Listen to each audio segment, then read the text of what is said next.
kulankan ay ku yeesheen magaalada Muqdisho odayaasha waxgaradka iyo nabadoonnada gobolka Shabeellaha Hoose ayaa waxa ay ku soo dhaweynayeen nabadoonka guud ee deegaanada gobolka Shabeellaha Hoose sidii loogu wada shaqeyn lahaa horumarka gobolka Shabeellaha Hoose iyo sidii loogu qayb qaadan lahaa arrimaha dib u heshiisiinta ee gobolkaasi iyo in la dardargeliyo lana horumariyo wax soo saarka gobolka Shabeellaha Hoose. kulanka ayaa waxa ka soo qayb galay odayaasha waxgaradka aqoon-yahanada ogaasiyada iyo nabadoonnada ka soo jeeda gobolka Shabeellaha Hoose waxayna si gaar ah diiradda u saareen sidii gobolka Shabeellaha Hoose loogu soo dabaali lahaa nabad iyo ka shaqaynta arrimaha bulshada ee gobolka Shabeellaha Hoose. nabadoon Ismaaciil Xuseen Cabdi oo ka soo qayb galay kulanka ayaa ka hadlay muhiimadda waxaan ka codsanaynaa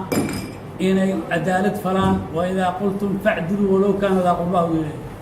waxaan rabaa inay cadaalad sameeyaan dadka oo ay ka dhasheen. nabadoon Nuur Cali Axmed Gacmagaab oo ka hadlay kulanka ayaa sheegay in nabadoonnada iyo waxgaradka odayaasha gobolka Shabeellaha Hoose ay ka shaqeyn doonaan arrimaha dib u heshiisiinta nabadda iyo horumarka gobolkaasi. hadduu alle idmo dadaal wixii karaankayga inaan ku dadaalo gobolkayga iyo dadkayga iyo diinta inaan samato bixiyo inta awoodayda taabliga taasaan ka yiri wax soo saarka hadduu alle idmo waqti horta culaysaa jiro gobolka Shabeellaha Hoose culayskaasoo ku hayso shabaab wax soo saarkeeda hadda aad buu u yaryahay hadduu alle idmo haddii garab aan ka helo haddaba waa macnaha magaalada marka waa la xoreeyey wixii dhima haddii la dhammaystiro waxaan diyaar u ahay in beeraha